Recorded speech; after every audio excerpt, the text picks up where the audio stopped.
वालेकुम। तो बच्चों, आज जो हमने टॉपिक पढ़ना है वो हमारे पास है एसी थ्रू इंडक्टर। ये टॉपिक आपके सामने देख रहे हैं, यानी इंडक्टर के हवाले से आज हमने डिस्कशन करनी है। तो हम क्या करते हैं कि सबसे पहले हम एक सर्किट के अंदर इस तरह ये सर्किट जो डायग्राम आप देख रहे हैं इसके अंदर वैसे ही एक जैसे पहले लगाए थे एसी थ्रू कैपेसिटर में एक एसी सप्लाई लगा दिया और साथ लगा दिया एक इंडक्टर लगा दिया। इंडक्टर मैंने आपको बताया ऐसी डिवाइस होती है जो मैग्नेटिक एनर्जी को स्टोर करने के लिए यूज़ होती है। अब हमने सबसे पहले क्या किया कि यहाँ पे ये जो आप पहली लाइन देख रहे हैं यहाँ पर हमने कहा अ कॉइल और a solenoid wound a thick wire having large self inductance and negligible resistance is called inductor.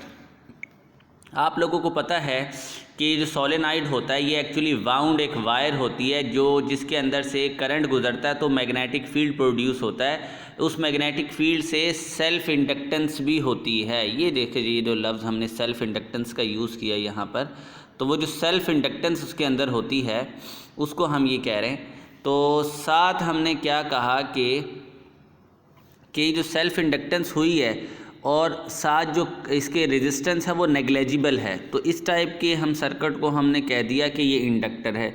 अब हमने कहा flow of AC through inductor, flow of AC through inductor, ये जो आप लाइन देख रहे हैं। तो यहाँ पे उसने कहा let us consider an inductor which is connected with alternating voltage source as the self inductance of a coil oppose the change of the current, so inductor must oppose the flow of AC which is continuously changing। वो कहता है कि self inductance क्या करती है, actually वो क्या करती है, अपोज करती है फ़्लो को, यानी चार्जेस के फ़्लो को अपोज करती है। क्योंकि इसको एक्चुअली सेल्फ इंडक्टेंस जो होती है या सेल्फ ईएमएफ जो होती है इसको बैक ईएमएफ भी कहते हैं। ये वो होती है यानी जिस तरह हमने लेंज लॉ में पढ़ा था कि एक कॉइल एक मैग्नेट की वजह से किसी कॉइल में अगर ईएमएफ प्रोड्यूस हो तो हम कहते हैं कि वो जो कॉइल में ईएमएफ प्रोड्यूस हुई है वो अपोज करेगी इस मैग्नेट को। सिमिलरली अब इसके अंदर करंट की वजह से मैग्नेटिक फील्ड का चेंज आएगा। जब मैग्नेटिक फील्ड का चेंज आएगा तो वो सेल्फ इंड्यूस करेगा ईएमएफ को, वो सेल्फ इंड्यूस ईएमएफ जो है इसको अपोज भी करेगा। तो इसलिए वो कह रहा है कि ये फ्लो ऑफ एसी को अपोज करेगा। इसके बाद इसकी जहाँ तक बात है इलेक्ट्रिक करंट की, इलेक्ट्रिक करंट जो है ये देख रहे हैं आप, इलेक्ट्रिक करंट इसके अंदर हम कहते हैं कि current flow through the inductor, current flow through the inductor is I is equal to I naught sine omega T, और ओमेगा को लिखते हैं 2 पाई एफ, तो इसलिए 2 पाई एफ टी लिख लिया। इसके बाद हमने कहा कि एल ये जो है if L is the inductance of the coil and changing current set up a back EMF in the coil. इसका मतलब ये है कि ये जो एल है ना ये सेल्फ इंडक्टेंस है। जब कॉइल के अंदर, इस कॉइल के अंदर से करंट गुजरा तो करंट के गुजरने से इसके अंदर मैग्नेटिक फील्ड पैदा हुआ, वो मैग्नेटिक फील्ड अपोज करेगा, वो मैग्नेटिक फील्ड सेल्फ इंड्यूस करवाएगा ईएमएफ को, यानी बैक ईएमएफ प्रोड्यूस करेगा। जाहिर है उस मैग्नेटिक फील्ड का जो फ्लक्स है वो इस कॉइल में भी इससे तो गुजर रहा है ना, तो जब वो इस कॉइल में से गुजरेगा तो फिर क्या होगा कि वो इस कॉइल में फर्दर इंड्यूस करेगा ईएमएफ को, जिसको हम बैक ईएमएफ या सेल्फ ईएमएफ कहेंगे। तो इसलिए उसने ये कहा है कि यहाँ पे एल इज़ द इंडक्टर, ये जो एल उसने बताया उसने कहा is the inductor the changing current set up a back EMF in the coil which is, अब वो बैक ईएमएफ क्या है, वो है E L is equal to L delta I over delta T, यानी rate of change of current. तो ये आपने देखे rate of change of current जो है इसको आपने याद रखना है, इसी से हम आगे आंसर निकालेंगे। देखिए उसने नीचे कहा है अप्लाइड ईएमएफ यानी the applied voltage must equal to the back EMF, यानी जो अप्लाइड वोल्टेज जितना हमने अप्लाई किया है वो बैक ईएमएफ के बराबर होना चाहिए। जैसे कि एक ये बैक ईएमएफ है और ये अप्लाइड वोल्टेज, तो जब ये सेम होगा तो हम लिख सकते हैं ई की जगह हमने वी लिख लिया। तो अब हमारे पास फिर वी जो है वो एक्चुअली डायरेक्ट प्रपोर्शन किसके आ गया, rate of change of current के, क्योंकि यहाँ जो एल आप देख रहे हैं ये तो आपके पास कांस्टेंट है, तो इसलिए हमने ये जो वी है ये डायरेक्ट प्रपोर्शन ले लिया किसके भाई, वी डायरेक्ट प्रपोर्शन आ गया rate of change of current के आ गया। अब आप गौर करें उसने कहा है the slope of I T curve, slope of IT curve at any instant of time gives the value of voltage. It means the slope of IT curve is maximum, V is maximum.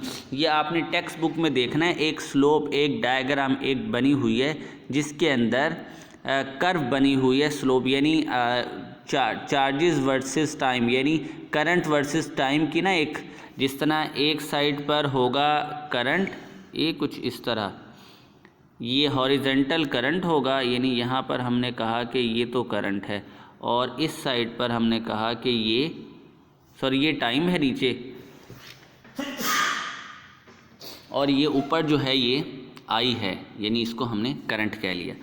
तो ये जो वो कहता है कि यहाँ पर इस तरह की कोई वेव फॉर्म बनी हुई होगी, ये जो वेव फॉर्म है इसमें वो कहता है कि ये जो स्लोप है ना IT कर्व, यानी यहाँ से लेके ये जो स्लोप आप देख रहे हैं, ये जो स्लोप ये हमें वोल्टेज देता है, स्लोप ऑफ IT कर्व। तो ये आप वैसे टेक्स्ट बुक से देखेंगे तो ज़्यादा इजी क्लियर हो जाएगा आपको, यहाँ पे वो मेंशन नहीं है, इस वजह से उसको हम यहाँ पे फर्दर डिस्कस नहीं कर सकते। अब उसने आगे बात की फेस की। ये जो फेस आप देख रहे हैं, इन AC through inductor voltage leading the current by 90 degree, voltage आगे होता है और करंट क्या होता है भाई, पीछे होता है, यानी वोल्टेज लीड करता है करंट को बाय 90 डिग्री। ये आप देख रहे हैं 90 डिग्री को π/2 भी हम लोग कहते हैं। अब देखें आगे है इंडक्टिव रिएक्टेंस।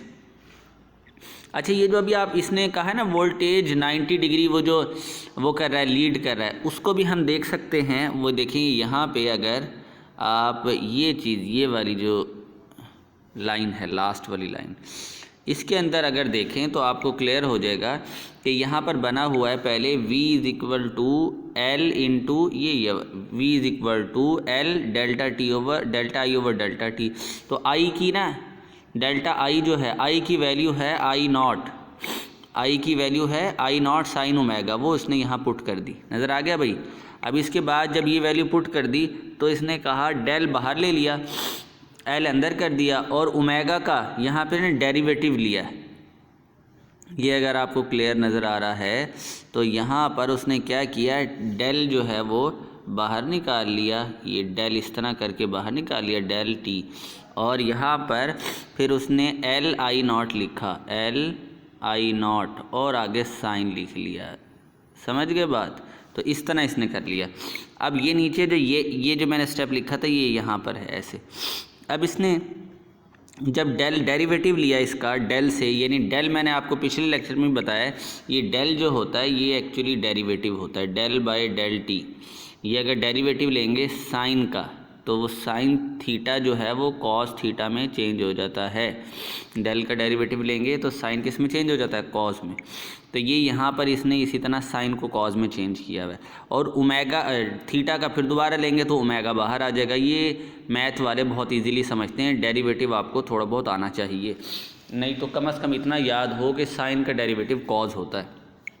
तो अब आप ये देखें कि यहाँ पर इसने क्या कहा है कि ये जो ओमेगा बाहर आ गया तो ये स्टेप हमारे पास आ गया, LI0 ओमेगा और आगे कॉस थीटा। यानी हमारे पास जो फाइनली आंसर आएगा वो ये आएगा कि साइन थीटा आई जो है करंट वो तो है, उसके साथ तो हमारे पास है साइन थीटा। ये देखें ये आई के साथ क्या है, साइन थीटा है, जबकि हमारे पास ये जो V है इसके साथ हमारे पास है कॉस थीटा। तो हम यहाँ पर फिर लिख सकते हैं, अगर लिखना चाहें कि सपोज़ कि ये जो I हमारे पास है, सपोज़ ये वाला I, तो ये हमारे पास है I = I0 साइन थीटा, जबकि ये जो V है इसके लिए हम ये यहाँ से पूरा अगर इसको इकट्ठा करें तो मैं आपको यहाँ तक बताऊँगा। ये लिखा हुआ है V = V0 कॉस थीटा। तो ये देखें जहाँ पे साइन जो है वो ज़ीरो होता है, कॉस मैक्सिमम होता है। इसका मतलब साइन ज़ीरो होगा, कॉस वहाँ पर जहाँ पे साइन ज़ीरो होगा तो कॉस मैक्सिमम होगा, फिर साइन 90 होगा तो कॉस मिनिमम होगा। इसका मतलब इसका कर्व कैसे बनेगा, ये देखें वोल्टेज के साथ कॉस थीटा है तो आप पहले करंट की अगर बात करें, ये जो आप करंट देख रहे हैं यहाँ पे साइन 0 है, 0 होगा, 90 पे 90 होगा, 180 पे 180 होगा, 270 पे 270, फिर इधर इस तरह होगा 360 पे। लेकिन आप ये देखें, ये जो आपके पास वोल्टेज का आंसर आपने निकाला है वो तो कॉज में निकाला है, तो कॉज 0 पे क्या होगा मैक्सिमम और 90 पे मिनिमम, इस तरह कॉज की कर्व चलेगी, यानी इससे π/2 का डिफरेंस होगा। यानी हम ये कहेंगे कि V जो है, V क्या कर रहा है, π/2 आगे है, π/2 लीड कर रहा है, समझ गए, V लीड कर रहा है π/2, और जो I है वो π/2 लैग कर रहा है, समझ गए। तो इस तरह आपने इसको डिस्कस करना है। अब हमारे पास आखिरी बात जो रह गई वो हमारे पास है इंडक्टिव रिएक्टेंस। ये आप देखिए, मैंने पहले आपको बताया था the opposition to flow of current या AC इन इंडक्टर, इंडक्टर के अंदर जो फ्लो ऑफ AC की अपोजिशन होती है, इसको रेजिस्टेंस होती है ना, वो एक्चुअली उसको हम इंडक्टिव रिएक्टेंस कहते हैं। ये जो इंडक्टिव रिएक्टेंस है इसको हम लिख सकते हैं फार्मूला, क्योंकि ये फार्मूला एक्चुअली R का ही है, R = V/I होता है, तो हमने इसको भी फिर लिख लिया XL = V/I। ये देखें, आप ये देख रहे हैं। तो इसके बाद जो V की हमारे पास वैल्यू है V की, वो है L I ओमेगा, और इसी तरह हमारे पास नीचे I है तो I से कैंसिल हो गया, हमारे पास फिर ये बचा ओमेगा L, यानी X बराबर किसके आया, ओमेगा L के आया। तो अब आप ये देख सकते हैं ओमेगा किसके बराबर होता है, 2π FL के बराबर होता है। तो इसलिए हम एक बात ये कहेंगे कि XL direct proportional to frequency, यानी the relation of reactance, SI unit of reactance is ohm.